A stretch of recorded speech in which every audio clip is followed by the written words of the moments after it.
first thing I did was I went ahead and boiled my penne pasta.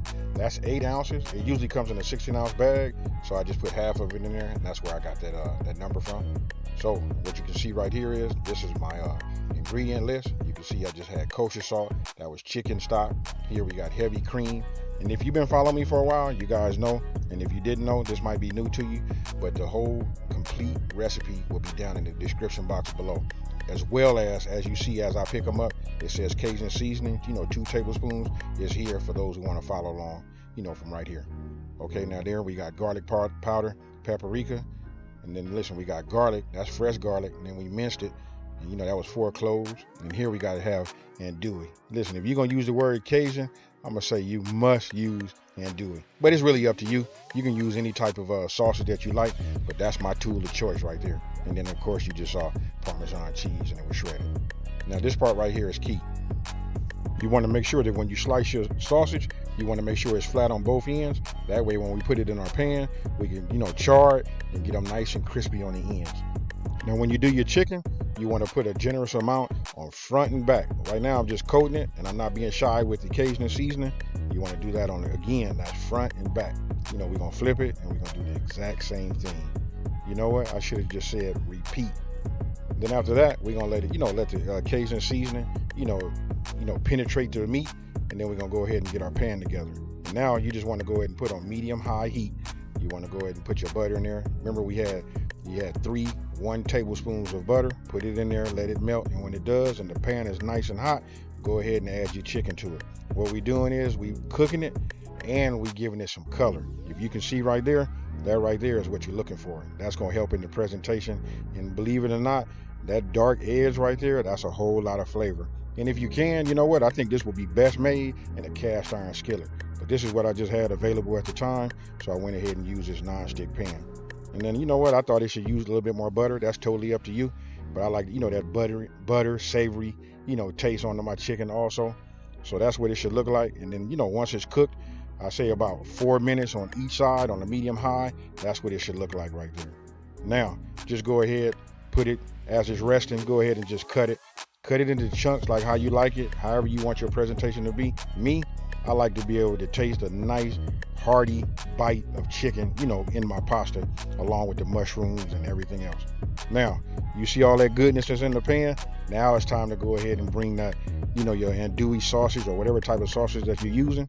Go ahead and put it in there, and we're gonna cook it. I guess it takes about 3 minutes, and then you want to flip it over, and you can see that dark ring around there. That right there, don't be afraid, everybody. It's up to you. Try it this way. A lot of people might think that's burnt, but that right there is the flavor. It's absorbing everything from the pan. It's getting all of that butter, them seasonings, and that crispiness, and that right there is what sends it over the edge, if you ask me. Hey, you know what? After you make it, they can ask you, how's that? Now it's time to go ahead and add to that same seasoned pan with those flavors in there already. Now go ahead and just add your mushrooms, and then you want to cook those until those get to the desired texture that you're looking for. I like mine a little soft, and when they're soft, you can see how they turn dark. I love that right there. Then go ahead, add another tablespoon of butter into your pan, and guess what, folks? We finna start making our sauce. This right here is when the magic is starting to come to play. Go ahead and get your garlic. Put your garlic in there, and you want to cook this. Be careful, you don't want to burn your garlic. This should only take you about maybe 1 to 2 minutes, and then add your chicken stock. Okay, then you just want to, I like to keep everything moving when I do it, and that's that W sauce. You guys know I can't say that word, but that's that W sauce right there. Go ahead and add that. Keep everything moving. Go ahead and add your heavy cream, and then you just want to keep stirring. Now you want to go ahead and add your paprika and your garlic powder. Go ahead and just remember, the key is, since we're making a creamy sauce, you want to make sure all your ingredients are mixed, so you want to keep stirring. You want to bring it back to a simmer, and then we're going to add our Parmesan cheese. That right there is where it's going to start, that we'll just call that the thickening agent. Along with that heavy cream, just keep moving it back and forth, and then as you can see right here, you can see that the texture has changed, and it's nice and creamy. After that, in no particular order, you can go ahead and start adding I like to start with this at least first. I like to put my pasta in right here to get this mixed around, and after that I come back with either chicken, sausage, or in mushrooms, but there is no real order after you add your pasta. You just want to get it in there, you want to cook it, bring it back to a simmer, and then after that you cook it for about 5 or 6 minutes. As you can see, it's starting to boil right there, or I'm gonna call that a simmer. And then we just go ahead and just add the rest of our ingredients, and then when we're done, again, that's 5 minutes. You're just cooking with everything in there, and then after that it's ready to plate.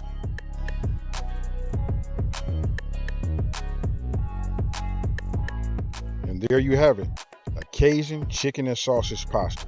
Enjoy, you guys.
right here, whenever possible, go ahead and get yourself some fresh parsley. You know, fresh herbs are like the best. And right here, I'm just dicing them up, getting them ready. And then, you know, I just wanted to make like at least a quarter cup. You can make a little bit more because at the end you want to save a little bit so you can get your garnish together. And then right here, again, you know what? Fresh is best. This is some live basil. Hey, hands down, fresh basil, fresh parsley is the best.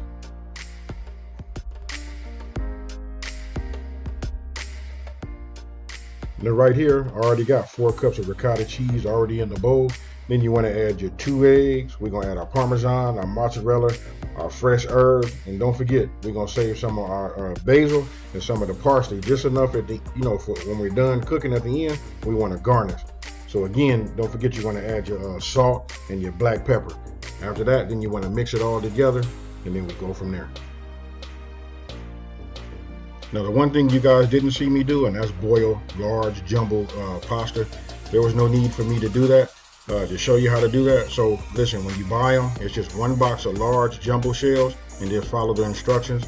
So when you're done, you want to let them cool and that makes them easy to handle when you get ready to start. You have all of your ingredients in your bowl. This right here is where you want to mix them all well, get them mixed thoroughly, then set them off to the side. Go ahead and get your dish that you're going to be, you know, baking in. And here I'm using Emerald's home style marinara. Listen, I love it. This is like the best, you know, the best store-bought marinara that I've ever tasted. Eventually, I'm going to do a video on how to make a marinade, you know, from scratch. But right now, you know what I mean, for our busy schedule and, you know, you're looking for that great taste, this right here is the one. Now what you saw there was I just coated the bottom of our bacon dish, you know, just lightly with a little bit of the marinara sauce. And here you see me sprinkling some herbs. This part right here is truly optional. And then you'll see me sprinkling some cheese. Again, it's just optional. I just like the way it looks. So once we're done, you know, coating the bottom, if you do this step, fine. If you don't, that's good too. That's cool too. Go ahead and get yourself a freezer bag. Now listen, this is going to be like a little pro tip. This is what's going to make it easy to stuff your shells. Instead of you taking a spoon and stuffing them, listen, you want to fill up your Ziploc bag. You know, you want to completely fill it up with all your ricotta cheese and all your stuffing. You want to put that in there, seal the bag, and look. Then we're going to cut the corner and we're going to squeeze it. And we're going to use that corner to insert inside the jumbo shells. And that's how we're going to stuff them.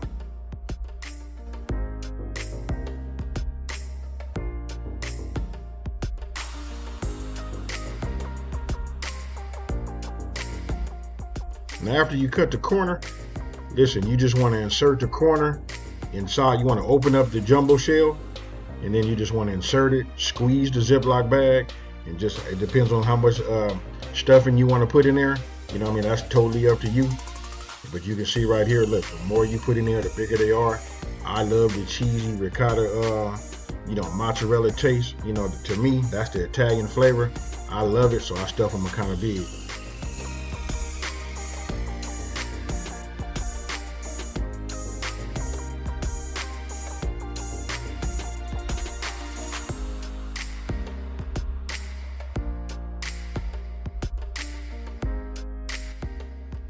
Now right now your mouth should be watering. Look, here we go. Just add a little of the marinade sauce, you know, inside of a scoop. You can use a spoon or you can actually pour it. This way, by me using this little scoop right here, this was, you know, where I had a little bit of control. I just added some lightly over the top, came back with some mozzarella cheese and then some Parmesan cheese and then sprinkled some herbs over the top. And then we put it in the oven. Listen, you want to preheat your oven to 350 degrees and we're going to put it in the oven for about 15, it depends on your oven. So I'm going to say anywhere between 15 to 20 minutes. Oh, and I forgot to tell you this. Listen, we got to go ahead and put some foil over the top. So when you go in the oven, that's 15 to 20 minutes with it covered with foil. And then we bring it out and we take a look at it.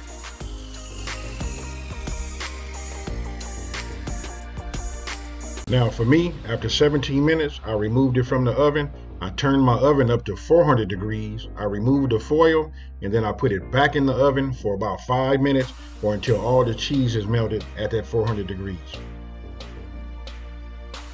And that there is stuffed pasta shells.